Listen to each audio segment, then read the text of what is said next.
सनातन धर्म संबंधी आख्यान ग्रंथ हैं जिनमें संसार, ऋषियों, राजाओं के वृत्तांत आदि हैं। वे पुराण कहलाते हैं। ये वैदिक काल के बहुत समय बाद के ग्रंथ माने जाते हैं जिनमें वस्तुतः वेदों का विस्तार है।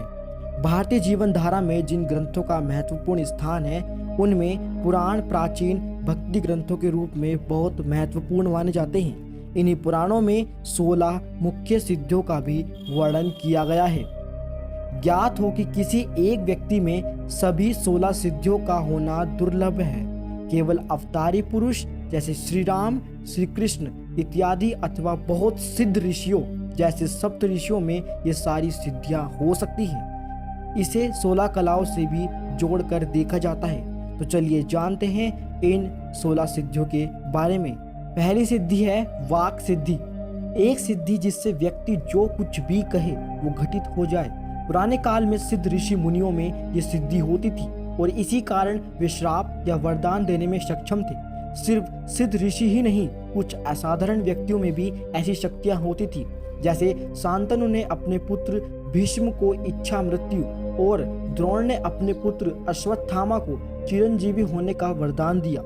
कई बार जब व्यक्ति अपने चरम आवेग में होता है तब भी उसके मुख से निकली हुई बात सच हो जाती है। दूसरी सिद्धि है दिव्य दृष्टि। यह वह शक्ति है जिसके माध्यम से किसी भी व्यक्ति के भूत, वर्तमान एवं भविष्य का ज्ञान हो जाए।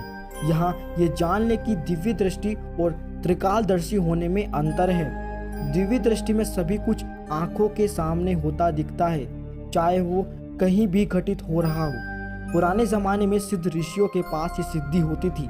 श्री कृष्ण ने गीता ज्ञान के लिए अर्जुन को और महर्षि व्यास ने संजय को दिव्य दृष्टि प्रदान की थी। सभी प्रमुख देवताओं और सप्त ऋषियों में ये सिद्धि स्वाभाविक रूप से होती है। तीसरी सिद्धि है प्रज्ञा सिद्धि। इस सिद्धि के तहत साधक के पास संसार का सारा ज्ञान होता है। वो ज्ञान, प्रज्ञा, स्मरण शक्ति, बुद्धि इत्यादि को अपनी बुद्धि में समेट लेता है।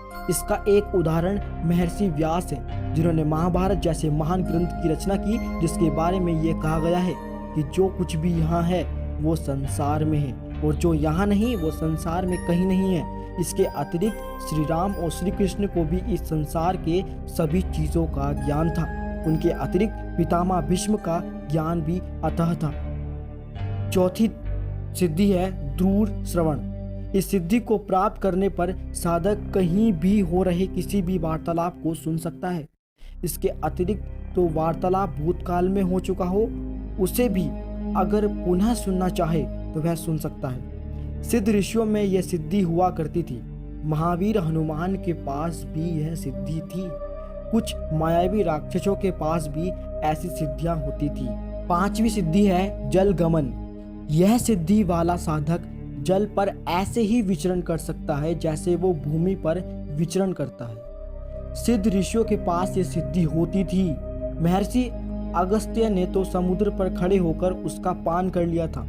अधिक दूर क्यों जाए, आज से करीब 100 वर्ष पहले भी ऐसे कई सिद्ध पुरुष थे जिनके पास ये सिद्धियां हुआ करती थी और वे जल में स्वच्छंद विचरण कर सकते थे। छठी सिद्धि है वायु गमन। इस सिद्धि को प्राप्त करने वाला साधक वायु मार्ग से कहीं भी जा सकता है। वे अपने रूप को सूक्ष्म बनाकर एक लोक से दूसरे लोक में भी गमन कर सकता है।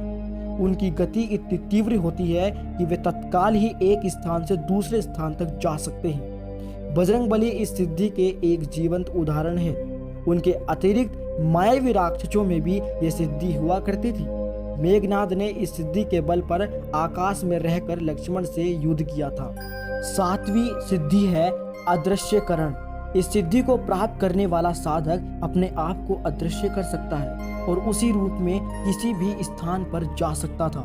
मायावी राक्षसों के पास ये सिद्धि हुआ करती थी। इसी सिद्धि के बल पर रावण के पुत्र मेघनाद ने अदृश्य होकर लक्ष्मण से युद्ध किया था और श्री राम और लक्ष्मण को नागपाश से बांध दिया था। इसके अतिरिक्त कई सिद्धि ऋषि अदृश्य होकर विभिन्न स्थानों पर विचरण कर सकते थे। आठवीं सिद्धि है विशोका। जिस साधक के पास ये सिद्धि होती है वह अपने आप को अनेक रूप में परिवर्तित कर सकता है। ऐसा व्यक्ति एक स्थान पर किसी एक रूप में और दूसरे स्थान पर किसी अन्य रूप में उपस्थित रह सकता है। राक्षसों के में ये सिद्धि हुआ करती थी। वहीं श्री कृष्ण ने अपनी माया से ऐसा कई बार किया था जब वे एक ही समय पर कई स्थानों पर उपस्थित रहते थे। इस सिद्धि के बल पर श्री कृष्ण एक साथ अपनी 16,108 रानियों के साथ उपस्थित रहते थे। 9वीं सिद्धि है देव क्रियानुदर्शन। इस सिद्धि को प्राप्त करने के बाद साधक विभिन्न देवताओं का सानिध्य प्राप्त कर सकता है। यही नहीं, वो देवताओं को अपने अनुकूल बनाकर उनसे उचित सहयोग ले सकता है। हमारे पुराणों में कई महान ऋषि हुए हैं जो अपनी इच्छा अनुसार देवताओं से मिल सकते हैं। दुर्वासा, भृगु, वशिष्ठ इत्यादि ऐसे कई ऋषि इसके उदाहरण हैं। 10वीं सिद्धि है कायाकल्प। कायाकल्प यानी शरीर परिवर्तन। इस सिद्धि को पूर्ण रूप से प्राप्त करने के बाद सहक कभी बूढ़ा नहीं होता।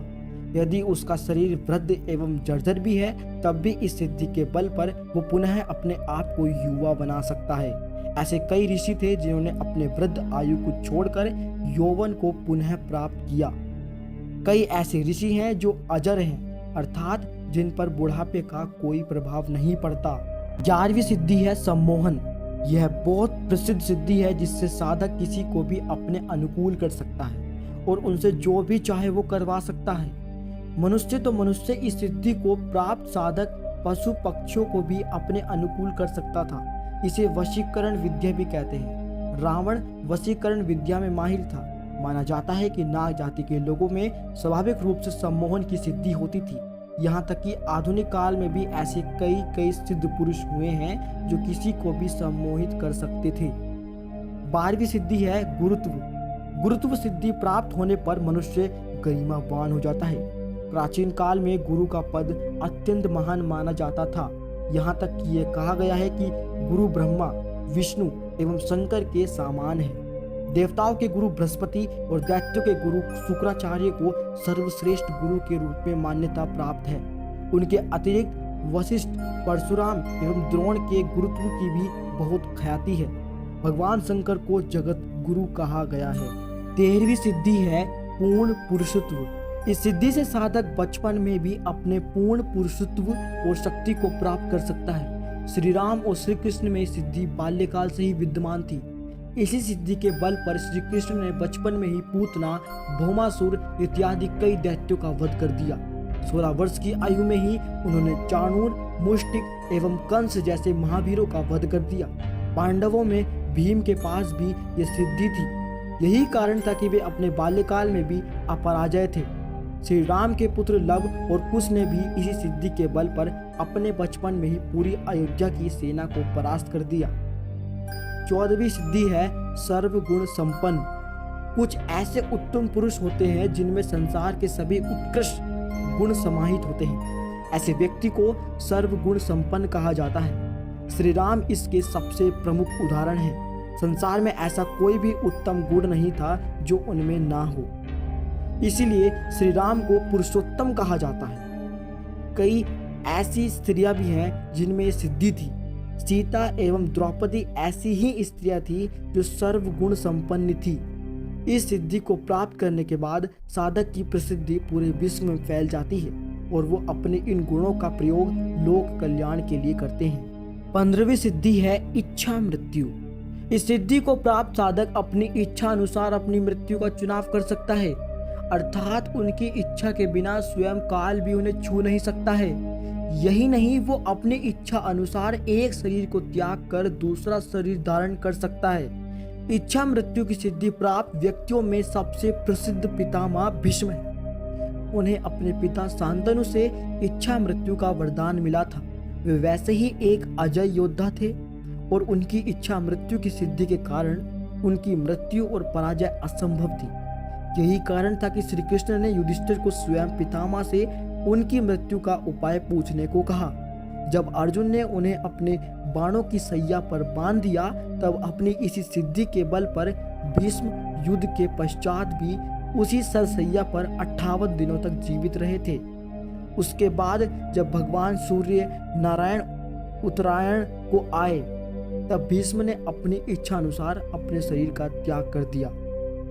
16वीं सिद्धि है अनुर्मी। इस सिद्धि को प्राप्त व्यक्ति पर सृष्टि की किसी भी घटना का कोई प्रभाव नहीं पड़ता।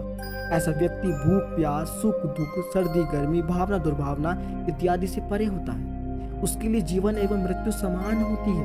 वो संसार के सभी योनि के जीव उनके लिए समान होते हैं। जो सिद्ध पुरुष ईश्वर का वास्तविक स्वरूप जान लेते हैं वो स्वाभाविक रूप से इस सिद्धि को प्राप्त कर लेते हैं। श्री कृष्ण ने भी गीता में अर्जुन को इस ज्ञान को देने का प्रयास किया है। अगर आपको इस वीडियो से कुछ भी सीखने को मिला हो तो इस वीडियो को लाइक करें और चैनल पर नए हो तो सब्सक्राइब ज़रूर करें। मिलेंगे फिर एक नई वीडियो के साथ, तब तक धन्यवाद।